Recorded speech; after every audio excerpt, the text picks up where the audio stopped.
नमस्कार सभी को।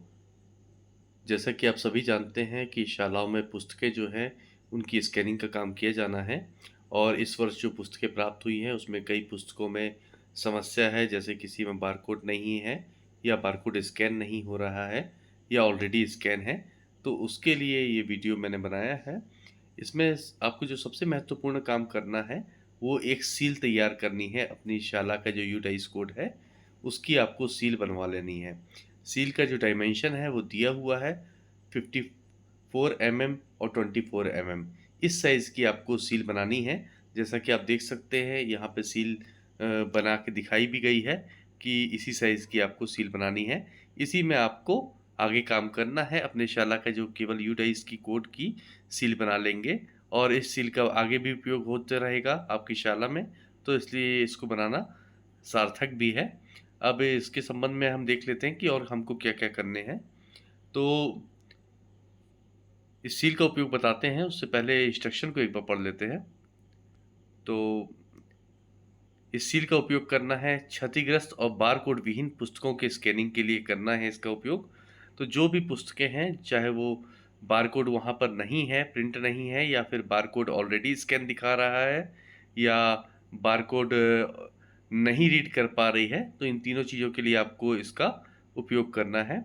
इसमें सबसे जो महत्वपूर्ण काम आपको करना है, जब तक एप्लीकेशन में ये जो क्षतिग्रस्त पुस्तकों वाला जो ऑप्शन नहीं जुड़ जाता, आपको कक्षावार और विषयवार उन पुस्तकों की संख्या को लिख के रख लेना है कि कौन-सी पुस्तकें हैं जिनमें स्कैनिंग करने में आपको प्रॉब्लम हो रही है बारकोड के कारण। तो इसको आप नोट करके रख लेंगे क्योंकि ये एप्लीकेशन में बहुत उपयोगी है। इसको एक ही बार आप एंट्री कर पाएँगे और जैसे ही आप एप्लीकेशन में एंट्री करेंगे, उतनी ही पुस्तकें आप स्कैन कर पाएँगे। तो क्षतिग्रस्त पुस्तकों के लिए आपको कक्षावार और विषयवार जो है, पुस्तकों की जो है संख्या को नोट करके रखना है कि उदाहरण के लिए कक्षा 5 में यदि गणित विषय की 25 पुस्तकों में आपको बारकोड की समस्या है, तो आपको वहाँ पे नोट करके रखना है क्योंकि इससे अधिक पुस्तकें एक बार आप बताने के बाद सॉफ्टवेयर में उसको स्कैन नहीं कर पाएँगे। दोबारा मैंने रिपीट कर दिया। अब इसमें कौन-कौन सी पुस्तकों को किए जाना है जिसमें बारकोड एक ही बार प्रिंट हो, मतलब जैसे आईएसबीएन कोड ही प्रिंट बस हो, केवल बारकोड ना हो। आईएसबीएन कोड के संबंध में ये वीडियो नहीं है। अब केवल बारकोड के संबंध में है, तो बारकोड प्रिंट हो और अन्य विद्यालय द्वारा पूर्व में ही स्कैन की जा चुकी है बता रहा हो, या बारकोड ना हो, या बारकोड आपका फट गया है या खराब हो गया है, और ऐसी जो भी पुस्तकें हैं उसकी आपको संख्या नोट कर लेना है। उसमें आपको इसके संबंध में ये वीडियो मैंने बनाया है। अब इसमें देखिए, जो मैंने सील बताई थी, उस सील को आपको लगाना है। सील को ऐसी जगह में लगाना है जहाँ पे बैकग्राउंड में कलर ना हो। पुस्तक में जब सील लगाएँगे तो इस चीज़ का विशेष ध्यान रखेंगे कि उसके जो बैकग्राउंड में कलर है या अंक है या कुछ अक्षर लिखे हुए हैं, वैसी स्थिति में आपको ऊपर सील नहीं लगाना है। ऐसी स्वच्छ जगह सील लगाएँ ताकि आपका जो मोबाइल का स्कैनर है उसको नोट कर सके, रीड कर सके। तो सबसे महत्वपूर्ण है कि बहुत सारे साथी ऐसा भी हो सकता है कि ऐसी जगह सील लगा दें जिससे रीड करने में समस्या हो।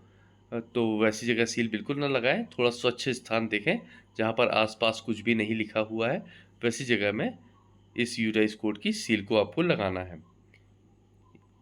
अब इसके बाद यूडाइस कोड की सील लगाने के बाद आपको जो क्षतिग्रस्त पुस्तक है, उसमें यूडाइस कोड के बाद जो सील आपने लगाया है, उसके बाद कोई भी शिक्षक साथी जिनकी हैंडराइटिंग थोड़ी-सी स्पष्ट है, अच्छी है, उसके बाद वो 01 लिखेंगे और फिर उसके बाद उसको स्कैन करेंगे, तो ये स्कैन हो जाती है। उसी प्रकार आपको क्रमशः चलते जाना है। यूडाइस कोड के बाद 02 लिखना है और दूसरी पुस्तक को स्कैन करना है, 03 लिखना है और तीसरी पुस्तक को स्कैन करते जाना है। ये उदाहरण के लिए दिखाया गया है, जैसे किसी विद्यालय का कोड यूडाइस कोड है, तो आपको पुस्तकों का क्रम कैसे लिखना है। 2701 उसका विद्यालय का अंतिम अक्षर है कोड का, डाइस कोड का अंतिम अंक है, तो उसके बाद आपको देखिए नीचे 01, 02, 03 इस प्रकार इसको करते जाना है। एक चीज़ महत्वपूर्ण है कि यूडाइस कोड के बाद किसी भी प्रकार का डैश या स्पेस नहीं छोड़ना है। या स्लैश आड़ा लाइन खींच देते हैं बहुत सारे साथी, या डैश लगा देते हैं, तो वैसी स्थिति बिल्कुल ना हो। जैसे ही आपका यूडाइस कोड जो है सील में ख़त्म होगा, उस कोड के बाद ही आपको 01, 02, 03 लिख लिख कर आपको स्कैनिंग का काम करते जाना है। इसमें केवल संख्या लिखेंगे, विद्यालय का नाम नहीं जोड़ेंगे, ताकि जो है स्कैन करने में आपको समस्या ना हो। इसमें सबसे पहले आप आईएसबीएन कोड को स्कैन कर लेंगे अपनी पुस्तक का, और उसके बाद यूडाइस कोड के बाद आप 01, 02, 03 लिख के क्रमशः अपनी जो पुस्तकें हैं उसको स्कैन करते जाएंगे, और आसानी से ये पुस्तकें आपकी स्कैन हो जाएंगी। पर सबसे ज़रूरी चीज़ मैं दोबारा रिपीट कर देता हूँ, पहले आपको कक्षावार, विषयवार कितनी पुस्तकें हैं उनमें समस्या है बार कोड की, उनकी संख्या को नोट करना बहुत ज़रूरी है, क्योंकि वो पोर्टल में डालने के बाद केवल उतनी ही पुस्तकें आप स्कैन कर पाएंगे। उदाहरण के लिए यदि कक्षा 3 का मैंने गणित का बता दिया कि 25 पुस्तक में खराबी है और ऊपर एंट्री कर दी उसकी, तो उसके बाद आप 26वीं पुस्तक जो है वो उसको स्कैन नहीं कर पाएंगे।